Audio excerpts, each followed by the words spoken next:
یا سیدی یا حبیبی یا رسول اللہ صلی اللہ علیہ وسلم۔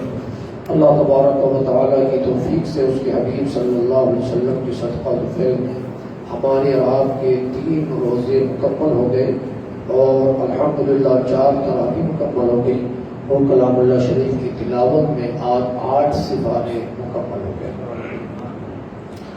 آج 7ویں پارے سے آغاز ہوا تھا اور 7ویں پارے کے بعد میں 7ویں پارے میں سورۃ الانعام کا شروعات ہوتی اور اس کے بعد پھر 8واں پارہ اور 8ویں پارہ جہاں حاف ہوتا ہے وہاں سے پھر سورۃ الاعراف کا تذکرہ شروع ہوتا ہے۔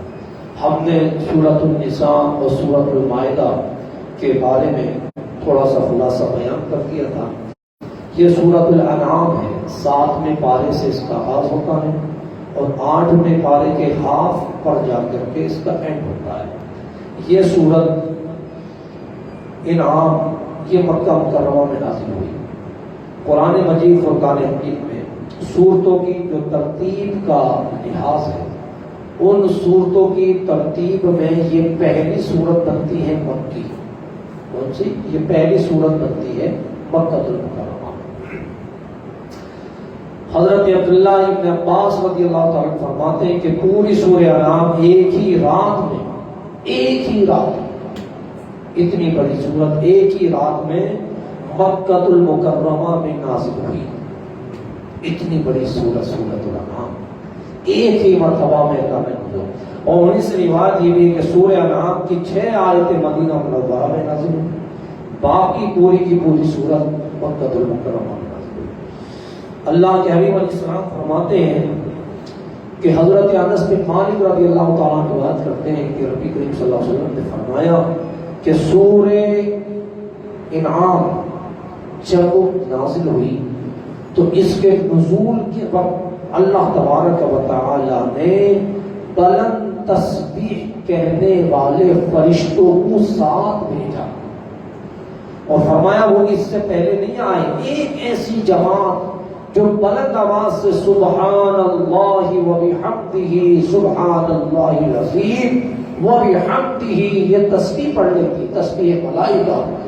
اس تسبیح کے ساتھ فرماتے میں نے جب آسمان کی طرف نظر اٹھائی تو آسمان کا کوئی کونا ایسا نہیں تھا جہاں اللہ کی رحمت کے فرشتے تسبیح نہ کر رہے ہوں۔ اور اسی تسبیح کے جھرمٹ میں یعنی اس پروٹوکول کے ساتھ اللہ تبارک و تعالی نے اس سورہ انعام کو اللہ کے نبی کے قلب مبارک یعنی دل پر نازل فرمایا۔ ایک ہی بات، اتنی بڑی سورت ہے۔ اس کا جو مین اس کا یہ ہے کہ اس کا ختم ہوتا ہے گھر میں۔ اگر کسی کے گھر میں کوئی ناگہانی پریشانی آ جائے، اللہ نہ کرے، یا کوئی عجیب طرح کی کوئی پریشانی ہو، یا جادو یا سحر کا معاملہ ہو، یا روزی روزگار میں برکت نہ ہو رہی ہو، یا گھر میں اس کا کام نہ چل رہا ہو، تو اس سورہ انعام کو پڑھا جاتا ہے۔ اب سورہ انعام کا دور یہ ہوتا ہے کہ ہر سورت کے مکمل ہونے کے بعد 2 رکعت نماز نفل پڑھی جاتی ہے۔ اس کا تقریباً اس میں 11 لوگ ہوتے ہیں، 11 لوگ ہونے چاہیے، یا اگر اکیلا آدمی پڑھ رہا ہے تو 11 مرتبہ اس سورہ انعام کو ختم کرے گا۔ ہر 2 رکعت نفل پڑھے، پھر اس کے بعد درود شریف پڑھ کے سورہ انعام کو پڑھے، پھر کمپلیٹ ہو جائے تو پھر 2 رکعت نفل پڑھے، ایسے ہی 11 مرتبہ غالباً ٹائم کرنا ہے۔ جس مقصد کے لیے بھی آپ یہ پڑھیں گے اس طریقے سے اللہ تبارک و تعالیٰ اس مقصد کو پورا فرما دے۔ یہ اس کی برکتیں ہیں سورہ انعام کی۔ ویسے بھی آپ لوگ اسے پڑھ لیا کرو اپنے گھر میں۔ اس کے اندر جو ہے 20 رکوع ہیں اور 165 آیات ہیں، 165 آیات ہیں، اور اس کے اندر کلمات اگر دیکھیں آپ تو 3100 اس کے اندر پورے کلمے بنتے ہیں، اور اس کے اندر اگر آپ حروف کو دیکھیں گے تو 12935 حروف ہیں پوری سورہ انعام کے اندر۔ انعام اس کے مناسبت سے جو اس کا نام رکھا گیا اس لیے رکھا گیا کہ اس کے معنی مشرکین کا اس میں ایک رد بھی کیا گیا، اور اس کے معنی آتے ہیں مویشیوں کے، جانوروں کے معنی میں آتے ہیں، انعام جانوروں کو کہتے ہیں، تو اسی مناسبت سے اس کا نام رکھا گیا۔ اور اس میں اللہ تبارک و تعالی نے زمین، آسمان، زمین کے درمیان جو کچھ بھی ہے اور اس کے علاوہ ساری چیزیں اللہ تبارک و تعالی نے اس میں ذکر فرمایا۔ یعنی 8ویں پارے میں جب آپ جائیں گے نا تو وہاں پر ہاتھی کا اور اس کے بعد جانوروں کا، مویشیوں کا، چوپایوں کا، کیسی کیسی کیٹیگری کے ہوتے ہیں، ان کا حکم کیا ہے، اس سب کا ذکر اللہ تبارک و تعالیٰ نے اس میں فرمایا۔ پھر آخر میں اس میں قربانی کی جو دعا ہے، وہ قربانی کی دعا اور قربانی کیسے ہو اس کا طریقہ بھی اللہ نے اینڈ پر اس میں ذکر فرمایا۔ قُلْ إِنَّ صَلَاتِي وَنُسُكِي وَمَحْيَايَ وَمَمَاتِي لِلَّهِ رَبِّ الْعَالَمِينَ لَا شَرِيكَ لَهُ وَبِذَلِكَ أُمِرْتُ وَأَنَا أَوَّلُ الْمُسْلِمِينَ۔ یہ اسی میں ہے، اینڈ پر ہے۔ اس میں شروعات میں پھر بیچ میں جب 7واں پارہ ختم ہوتا ہے تو وہاں اللہ تبارک و تعالیٰ نے کئی نبیوں کا ذکر فرمایا۔ حضرت وہاں پر مطلب کہنے کا اللہ تبارک و تعالیٰ حضرت ابراہیم کا، حضرت اسماعیل کا، حضرت موسیٰ کا، عیسیٰ کا، حضرت یوسیٰ کا، حضرت زکریا کا، حضرت یحییٰ کا، حضرت الیاس کا، کئی نبیوں کا اللہ تبارک و تعالیٰ نے اس میں ذکر فرمایا۔ جب کوارٹر ختم ہو جاتا ہے وَتِلْكَ حُجَّتُنَا آتَيْنَا إِبْرَاهِيمَ عَلَىٰ قَوْمِهِ نَرْفَعُ دَرَجَاتٍ مَن نَّشَاءُ إِنَّ رَبَّكَ حَكِيمٌ عَلِيمٌ وَوَهَبْنَا لَهُ إِسْحَاقَ وَيَعْقُوبَ كُلًّا هَدَيْنَا وَنُوحًا هَدَيْنَا مِن قَبْلُ وَمِن ذُرِّيَّةِ دَاوُودَ وَسُلَيْمَانَ وَأَيُّوبَ وَيُونُسَ وَهَارُونَ وَسُلَيْمَانَ وَكَذَٰلِكَ نَجْزِي الْمُحْسِنِينَ وَزَكَرِيَّا وَيَحْيَىٰ وَعِيسَىٰ وَإِلْيَاسَ كُلٌّ مِّنَ الصَّالِحِينَ وَإِسْمَاعِيلَ وَالْيَسَعَ وَيُونُسَ وَلُوطًا وَكُلًّا فَضَّلْنَا عَلَى الْعَالَمِينَ۔ تو تمام نبیوں کا ذکر فرمایا۔ اتنی مبارک صورت ہے، نبیوں کا نام لے لے کر کے اللہ تبارک و تعالیٰ ذکر فرمایا۔ اس سے پہلے جہاں یہ نبیوں کا ذکر ہوا، اسحاق کا، حضرت یعقوب کا، حضرت یوسف کا، حضرت زکریا کا، حضرت یحییٰ کا، حضرت اسماعیل، یوسیٰ کا، جہاں ان کا ذکر ہوا، اس سے پہلے اللہ تبارک و تعالیٰ نے اپنے ایک نبی، جلیل القدر نبی حضرت ابراہیم علیہ السلام کا ذکر فرمایا۔ یہ باقی صاحب ان کی اولاد نہیں ہے نا، یہ جتنے بھی نبی ہیں وہ ابو البشر، ابو الانبیاء ہیں، انبیاء کے باپ ہیں حضرت ابراہیم علیہ السلام۔ حضرت ابراہیم علیہ السلام، ان کے بیٹے حضرت اسماعیل، اور حضرت اسماعیل علیہ السلام، یہ سلسلہ چلا آقا نامدار محمد رسول اللہ خاتم النبی صلی اللہ علیہ وسلم تک۔ اور حضرت ابراہیم علیہ السلام، ان کے دوسرے بیٹے، ان کا نام حضرت اسحاق، حضرت اسحاق علیہ السلام، ان کے بیٹے حضرت یعقوب علیہ السلام، اور حضرت یعقوب علیہ السلام کے بیٹے حضرت یوسف علیہ السلام، اور یہ باقی تمام نسل حضرت داؤد، حضرت موسیٰ، سلیمان، عیسیٰ، یوشع، زکریا، لوط، یحییٰ، جتنے بھی آئے ہیں وہ سارے کے سارے حضرت اسحاق علیہ السلام کی اولاد میں ہیں۔ کس کی اولاد میں ہے؟ حضرت اسحاق علیہ السلام کی اولاد میں ہے۔ تو اسحاق کے باپ کا نام ابراہیم ہے، تو بتاؤ ابو الانبیاء ہے حضرت ابراہیم علیہ السلام، انبیاء کے باپ ہے حضرت ابراہیم علیہ السلام، ان کا ذکر ہے۔ اور اسی میں ان کے چچا کا بھی ذکر ہے۔ کس میں؟ حضرت ابراہیم علیہ السلام کے چچا کا بھی ذکر ہے۔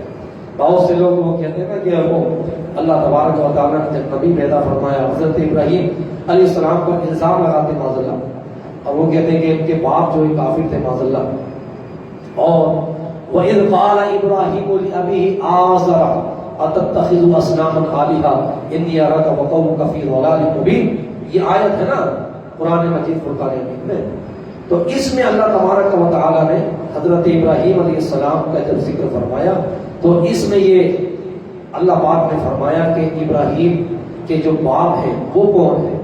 حضرت ابراہیم علیہ السلام کے باپ کا ذکر فرمایا، تو یہاں پر وَإِذْ قَالَ إِبْرَاهِيمُ لِأَبِيهِ، ابی کا لفظ، تو وہ کہتے ہیں ابی تو باپ ہی ہوتا ہے، تو فرمایا مفسرین نے کہ ابی کا لفظ باپ ہی کے لیے استعمال نہیں ہوتا ہے، بلکہ ابی کا لفظ چچا کے لیے بھی استعمال ہوتا ہے، چچا بھی باپ کے لیے ہوتا ہے۔ وَإِذْ قَالَ إِبْرَاهِيمُ لِأَبِيهِ أَتَتَّخِذُ أَصْنَامًا آلِهَةً آزَرَ أَتَتَّخِذُ أَصْنَامًا آلِهَةً إِنِّي أَرَاكَ وَقَوْمَكَ فِي ضَلَالٍ، وہ بتوں کو بناتا تھا اور بت بنا کر کے بیچتا تھا۔ حضرت ابراہیم علیہ السلام کے جو والد صاحب تھے ان کا نام آزر نہیں تھا، آزر آپ کے چچا کا نام تھا جس نے آپ کی پرورش کی آپ کے والد کے وصال کے بعد. آپ علیہ السلام کے والد ان کا نام ہے تارخ. کیا نام ہے؟ تارخ. تالف را خے کے ساتھ تارخ. ان کا نام حضرت ابراہیم علیہ السلام کے والد کا نام کیا ہے؟ تارخ. یہ حضرت نوح علیہ السلام کی اولاد میں سے کیا ہے؟ حضرت نوح علیہ السلام کی اولاد میں سے ہے. حضرت تارخ ان کا نام. یہ حضرت ابراہیم کے والد ہیں. تو یہ جو تھا یہ بت بناتا تھا کون؟ آزر. اس نے پرورش کی سارا کچھ معاملہ ہوا اور حضرت ابراہیم سے اس کا مکالمہ بھی ہوا. وَكَذَلِكَ نُرِي إِبْرَاهِيمَ مَلَكُوتَ السَّمَاوَاتِ وَالْأَرْضِ وَلِيَكُونَ مِنَ الْمُوقِنِينَ فَلَمَّا جَنَّ عَلَيْهِ اللَّيْلُ رَأَى كَوْكَبًا قَالَ هَٰذَا رَبِّي فَلَمَّا أَفَلَ قَالَ لَهُ كُن فَيَكُونُ فَلَمَّا رَأَى الْقَمَرَ بَازِغًا قَالَ هَٰذَا رَبِّي فَلَمَّا أَفَلَ قَالَ لَئِن لَّمْ يَهْدِنِي رَبِّي لَأَكُونَنَّ مِنَ الْمُحْضَرِينَ فَلَمَّا رَأَى الشَّمْسَ بَازِغَةً قَالَ هَٰذَا رَبِّي هَٰذَا أَكْبَرُ فَلَمَّا أَفَلَتْ قَالَ يَا قَوْمِ إِنِّي بَرِيءٌ مِّمَّا تُشْرِكُونَ. حضرت ابراہیم علیہ السلام فرماتے ہیں کہ اس زمانے میں جب خدا کا تصور نہیں تھا، نمرود خود خدا بنا ہوا تھا، جس سے بھی پوچھا تمہارا معبود کون؟ وہ کہتے نمرود. بڑے پریشان ہوئے. آپ فرماتے فلما جن علیہ اللیل رأى کوکبا. ایک رات اندھیری رات تھی، ستارے چمک رہے تھے، تو میں نے ستاروں کو دیکھا اور ستاروں کو دیکھ کر کے میں نے کہا قال ھذا ربی. اے ابراہیم یہ تیرا رب ہے جو چمک رہا ہے. سب سو گئے، اندھیرا ہے اور یہ لائٹ دے رہا ہے ستارے، تو یہ تیرے رب ہے. قال فلما افل قال له كن فيكون. اس کے بعد حضرت ابراہیم فرماتے ہیں کہ جب وہ ڈوب گئے دن کے اجالے میں، ایسا ہمارا خدا نہیں ہوگا جو کبھی ڈوبے کبھی نکلے. فلما رأى القمر بازغا. فرماتے کہ جب میں نے دیکھا چاند کو تو تمام ستارے اپنی جگہ اور یہ چاند کی روشنی اپنی جگہ تھی، یعنی سارے ستارے اسی چاند سے روشن تھے. تو میں نے کہا قال ھذا ربی. ابراہیم یہ چاند تیرا رب ہوگا. چلو ستارے بھی تو یہ ہوگا. کہتے فلما افل قال لم يهدني ربي لأكونن من القوم الضالين. جب وہ بھی دن کے اجالے میں چھپ گیا، وہ کہتے نہیں یہ میرا خدا نہیں ہو سکتا. پھر فرماتے جب دن نکلا فلما رأى الشمس بازغة قال هذا ربي هذا أكبر. جب سورج نکلا تو میں نے کہا ابراہیم دیکھو وہ تو سب غائب ہو گئے لیکن یہ تو بڑا ہے. هذا أكبر. یہ تو سب سے بڑا ہے، یہی تیرا رب ہوگا. فرماتے ہیں اس کے بعد جب وہ بھی چھپ گیا تو میں نے کہا یہ میرا رب نہیں ہو سکتا. میرا رب کون ہوگا؟ میرا رب وہ ہے جس نے چاند کو بھی پیدا کیا، ستاروں کو بھی پیدا کیا، سورج کو بھی پیدا کیا، جو نہ کبھی ڈوبتا ہے نہ کبھی جو ہے جو کبھی غروب ہوتا ہے. اس کی شان یہ ہے وہ ہمیشہ سے ہے، ہمیشہ رہے گا. ساری کائنات فنا ہو جائے گی لیکن میرا رب وہ ہے جو پہلے بھی تھا اب بھی ہے اور جب کچھ نہ ہوگا تب بھی میرا رب ہوگا. تب بھی میرا رب ہوگا. آسان کام نہیں ہے ایسے وقت میں توحید کا اعلان کرنا جب گھر میں بت رکھے ہوں، ماں باپ اور گھر کے رشتے دار دشمن ہو جائیں اور وقت کی سپر پاور بادشاہ وقت اپنے آپ کو خدا کہلوائے. ایسے کفر کے ایوان میں جہاں جان جاتی ہو، ایسے وقت میں جان ہتھیلی پر رکھ کر لا الہ الا اللہ کا اعلان کرنا، یہ حضرت ابراہیم علیہ السلام کا خاصہ اور آپ کی سنت امتیاز تھا اور آپ کا منصب نبوت تھا کہ آپ نے اعلان کیا. اور یہ اعلان ساری دنیا کے مسلمانوں کو، لا الہ الا اللہ پڑھنے والوں کو یہ طاقت دیتا ہے کہ کیسا ہی مرحلہ ہو، ایمان کی شان یہ ہے کہ تم اپنی زبان سے کہو گے لا الہ الا اللہ محمد رسول اللہ. ایمان کی شان ہے. تو یہ سورۃ الاعراف، یہ سورہ انعام تھا اور اس کے بعد سورۃ الاعراف 8ویں پارے میں. آج اس کا تھوڑا سا حصہ تلاوت ہوا یعنی ہاف سے زیادہ. اب کل انشاءاللہ تبارک و تعالیٰ اسی سورۃ الاعراف کا جب اینڈ ہوگا تو اس پر پہلا سجدہ ہوگا. کیا ہوگا؟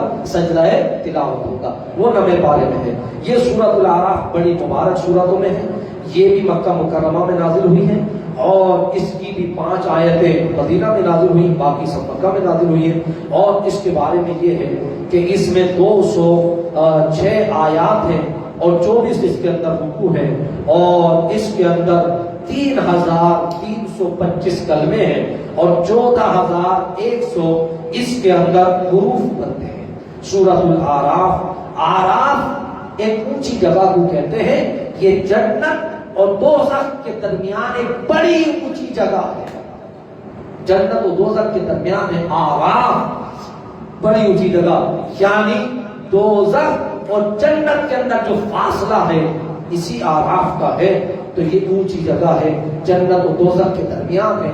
اسی مناسبت سے اللہ تبارک و تعالی نے اس سورت کا نام سورۃ الاعراف رکھا، اور اسی سورۃ الاعراف میں اللہ تبارک و تعالی نے اپنے نبی حضرت آدم علیہ السلام کا تذکرہ فرمایا، اور کیسے کیسے شیطان نے وسوسے ڈالے، پھر شیطان کو جنت سے نکالا گیا، پھر کیا مرحلے ہوئے، وہ سارا کچھ ہوا۔ اور اس کے بعد حضرت ابراہیم جب حضرت آدم علیہ السلام دنیا میں آئے تو انہوں نے جو اللہ نے دعا تعلیم فرمائی وہ اسی کے اندر ہے، ربنا ظلمنا انفسنا وان لم تغفر لنا وترحمنا لنکونن من الخاسرین۔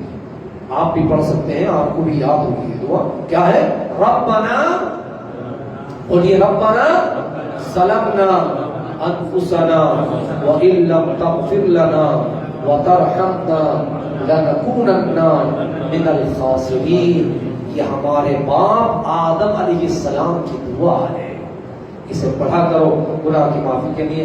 بس ایک جملہ میں عرض کروں گا، بات ختم کرتے ہیں، چونکہ آج تیسرا روزہ تھا، اور آج ہی کے دن اللہ کے حبیب علیہ السلام کی لخت جگر اور حضرت امام حسن مجتبی اور امام حسین شہید کربلا کی ماں اور حضرت علی پاک مرتضیٰ کی زوجہ محترمہ مخدومہ کائنات ملکہ فردوس بری خاتون جنت حضرت سیدہ طیبہ فاطمہ الزہرا رضی اللہ تعالیٰ کا وصال آج ہی تیسرے روزے کو ہوا۔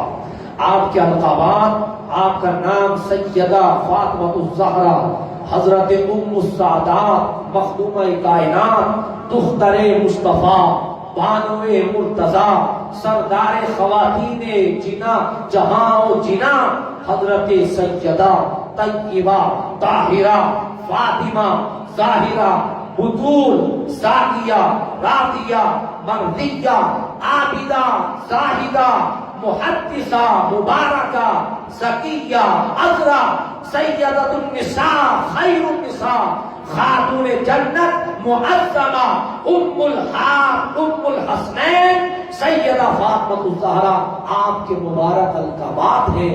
یہ ٹائٹل اللہ کے نبی صلی اللہ علیہ وسلم نے عطا فرمائے۔ آپ کو بطول اور زہرا اس لیے کہتے ہیں کہ آپ جنت کی آپ سے خوشبو آتی تھی، اور اللہ کے حبیب علیہ السلام نے فرمایا کہ میری بیٹی فاطمہ جنت کی دنیا کی حور ہے، یعنی اس کو اللہ تعالیٰ نے ہر نجاست سے پاک رکھا ہے۔ کائنات میں جتنی بھی عورتیں ہیں، ہماری بھی ماں بہنیں بہو بیٹیاں سب ہوتی ہیں، تو کوئی بھی خاتون کائنات میں نہ حضرت فاطمہ سے پہلے نہ حضرت فاطمہ کے بعد ایسی نہیں ہے جو 1 مہینہ کنٹینیو نماز پڑھ سکے۔ عادی طور پر شرعی طور پر اسے کچھ نہ کچھ دن ایسے آتے ہیں جس میں نماز معاف ہے، اور روزے کی حالت میں آ جائے تو روزہ بھی معاف ہے، لیکن نماز کی قضا نہیں ہے، روزے کی قضا ہے۔ کیا ہے؟ روزے کی قضا بات نہیں ہے۔